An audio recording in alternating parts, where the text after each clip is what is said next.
ব্রাহ্মণবাড়িয়ায় চুন কারখানায় অভিযান চালিয়ে অবৈধ গ্যাস সংযোগ বিচ্ছিন্ন করা হয়েছে।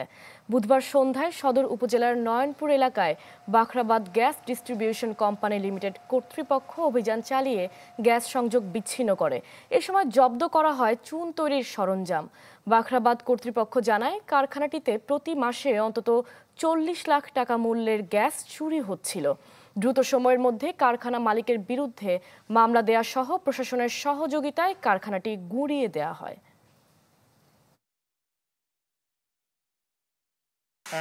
রাইজার টিমের মাধ্যমে সোর্স লাইনটা কেটে বিচ্ছিন্ন করে দিব।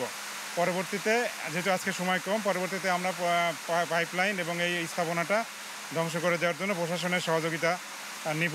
আমি আশা করি প্রশাসন আমাদেরকে এই অবৈধ স্থাপনা উচ্ছেদ করার জন্য হেল্প করবে। ঢালাইয়ে দৃঢ়তা, নির্মাণে নিশ্চয়তা, প্রিমিয়ার সিমেন্ট, ঢালাইয়ের রাজা।